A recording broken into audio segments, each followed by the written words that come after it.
Pisces, hi! Welcome to Mr. Queen PH.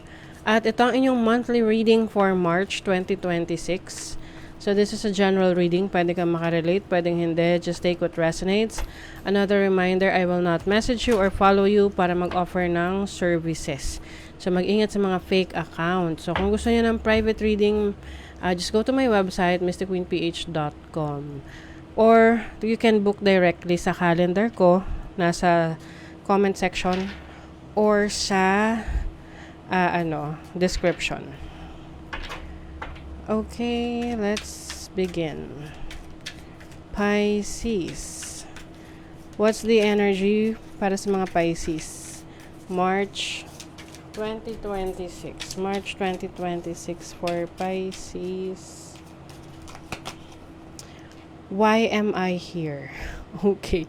The vibes are off because you keep inviting goblins to dinner.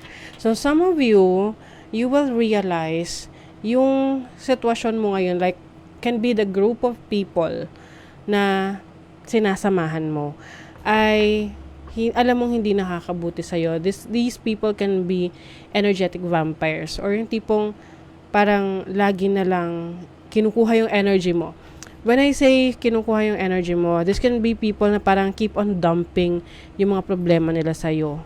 Tapos, ikaw na-absorb mo yon. So, now you are realizing na, teka, itong mga taong nakakasama ko, these people are just, hindi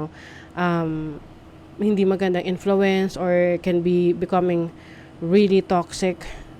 So, you are getting away from those situations ngayong March. Kasi at least na-realize mo na yung mga taong nasa paligid mo ay energy vampires. Okay, let's see. Your guide said no, you heard maybe. So, 'di ba? Sabi na nga no eh. Minsan kasi gusto natin ipilit yung gusto natin kahit na alam naman natin na hindi yun makakabuti sa atin, no? Minsan, kailangan pa nating ma-experience yung problema or pagiging uncomfortable para lang ma-realize natin. So, some of you will finally realize na yung mga taong nakakasama mo are not good for you. So, pwedeng iiwas ka na sa kanila. Not every text deserves a response. Oh, yung mga nangungulit sa'yo. So, pwedeng ngayong March, may mangungulit sa'yo. Can be someone that you are connecting with. Pwedeng romantic connection na alam mong may red flags or nandyan lang kapag kailangan ka. So, you will know how to say no. Hindi mo kailangan mag-respond. Hindi mo kailangan i-cater yung mga gusto nila. Oo, kasi minsan yung iba talaga, they just want you when convenient sa kanila. 'Di ba? Pero pag kailangan mo, sila yung wala. Excuse me. So, let's see what else. Karmic completion, ayan. So, merong natatapos na situation sa life mo na finally, you have learned the lesson.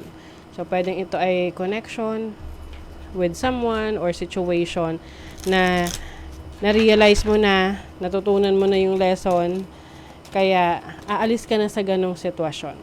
Yes, that makes sense. You are growing, okay? You are changing for the better. Seven is about learning. So, you have learned the lesson. Na-complete mo na yung karmic completion na yan. You have completed the karma. Now, it's time to grow. Yeah. Ano na yan? You're becoming more mature and knowledgeable sa situation na yan na dati ay hindi mo maintindihan or parang wala kang pakialam, but now, mas aware ka na sa surroundings mo. Mas awakened ka na. Now, your overall energy is the Four of Swords. You are healing from your past, healing from your trauma. And ito yung parang yung iba sa inyo magkakaroon ng hiatus. Yung parang titigil muna sa pakikipag-connect or communication with other people na hindi naman importante na para sa'yo. And then your challenge is the Two of Cups. So there can be a challenging situation with someone that you are connecting with. Can be romantically or even sa business partnership kung merong kailangan ayusin. But I think kailangan lang tong mapag-usapan ng maigi. But some of you may be cutting off connections talaga. Now, your opportunities, the Ten of Cups, you will focus on the people na mahal mo, mahal ka, na may concern sa'yo, people who are valuing your time, people who deserves your love. So, you will be spending more time with, can be friends or family. Some of you may mga travel opportunities ngayong March. We're in more on parang outdoor activities with the family. Now, your blessing is the Five of Swords. So, as a blessing, you will know kung sino yung mga taong na parang kompetensya sa'yo or mga taong may ill intentions towards you. So, at least you know who they are. 'Di ba? Alam mo na kung sino yung iwasan mo. At alam mo na kung ano yung gagawin mo para protectionan yung sarili mo. Okay, let's see your focus ngayong March. Your focus is your success. Your focus is achieving goals na sinet mo ngayong March. And I think meron ka mga taong makakasama rito para ma-fulfill yan. Hindi lang ikaw nag-iisa. So, ito yung mga taong talagang totoong naniniwala sa kakayanan mo, who are supporting you all the way. This can also mean new friends and new connections. Na, okay, may mga na-let go ka, kinot off ka na connections, but also there are people na mas magiging close sa'yo ngayon, mas mararamdaman mo yung care nila sa'yo. And another thing, may celebration din dito. You will celebrate success. Part ng achievement mo yan ngayong March. This can be achievement sa job mo. Merong family sorrow. So, something that you will feel sad regarding issues with the family. So, pwede rin to yung mga iiwasan mo. Can be family members na you feel like, can be kamag-anak. Not necessarily yung immediate family na iiwasan mo. So, new opportunities, possibilities, and paths opening up. Ayan, may bago na magbubukas na opportunity sa'yo. Parang I see you na mas mawa-welcome ka dito eh. Oo. So, I see an ending, like ending a situation and then opening a new opportunity. A marriage will take place, either romantic or business. So, some of you pwedeng, I don't know, yung iba pwedeng you will get into a serious relationship or a-attend ka ng isang kasalan or meron kang papasuking business na partnership.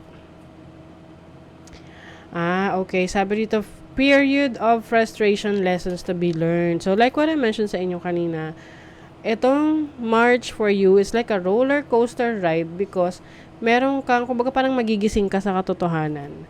Yung reality mo na, okay, ito palang nangyayari, I have to do something about it. And you're going to heal from that. And you will learn that lesson. So, syempre, may mga frustration dyan kasi parang may mga ipipilit ka pa rin eh. Pero, eventually, what is meant to be, it will be. Kung ano yung dapat mawala, yun ang mawawala. Kung ano dapat dumating na bago sa'yo, yun yung darating. Okay. Wise woman. A change is coming. Merong malaking pagbabago na darating. Para siyang new moon energy, no? Yeah. New beginnings. I see this as the new opportunities or pathway para sa'yo ngayong March. And then you have the strength. Take time to make clear decisions. Bring awareness and light to the situation. So, ano man yung pagdadaanan mong challenge ngayong March, meron kang sapat na lakas, no, na i-handle yan. At kapag ikaw ay may kailangang pagdesisyonan, lalo na major decision sa buhay mo, bigyan mo muna ng oras yung sarili mo na pag-isipang maigi, pag-aralan, bago ka magdesisyon. Okay? Mas maging aware ka sa nangyayari sa paligid mo, yung mga bagay na dapat mo i-consider before you make that change or before you make that decision. Okay? So, that is your reading, Pisces. Thank you so much. See you again.